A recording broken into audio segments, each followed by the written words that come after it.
Once upon a time, in a beautiful forest that has never had a tree cut down, there was a lumberjack. This lumberjack was out in the forest to clear cut all the trees to build his house. Oh boy, this forest is huge. I want to build a whole mansion with all this wood.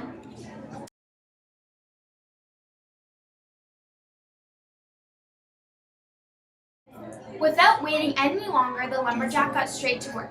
The lumberjack was going to clear cut the whole forest and use all the wood to make a house. But what he didn't know was that when he cut down all the trees, he would be destroying the animals' habitats along with all the trees. Stop! Who had that?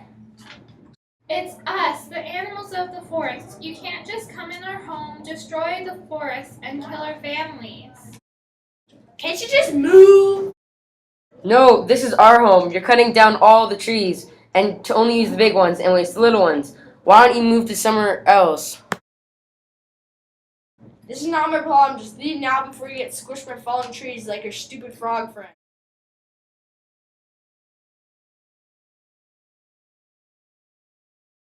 The lumberjack never listened and decided to cut down all the trees anyways.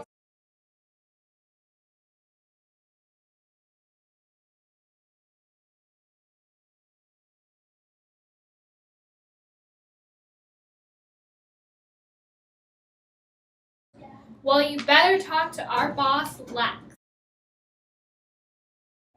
Why have you summoned me? This man wants to destroy our homes to build his home using only the big trees and wasting the little ones. Well, I need my house, so get on my way. Listen, buddy, before you cut down all these wonderful trees, can you just listen to some different possibilities? Oh, fine, but I don't have all day. I have to build a house. Here are some different options other than clear cutting.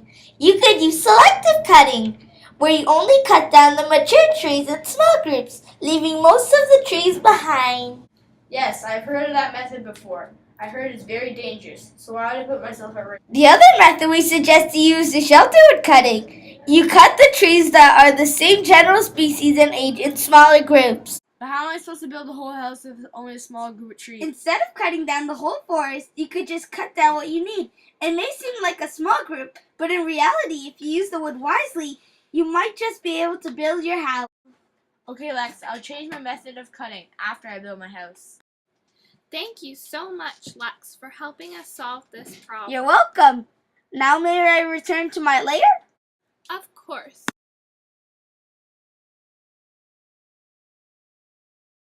Lumberjack finished cutting down a couple more trees for his house.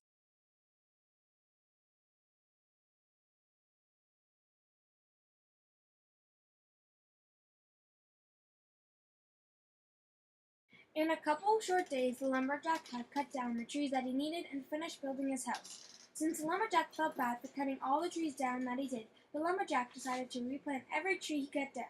Later on, the lumberjack created his own organization for replanting trees.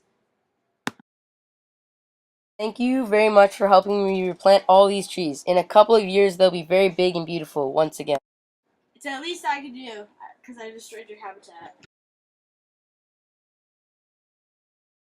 5 years later, as life returns back to normal and all the trees that the lumberjack had planted were big and beautiful, the forest was just as it was before and everyone lived happily ever after.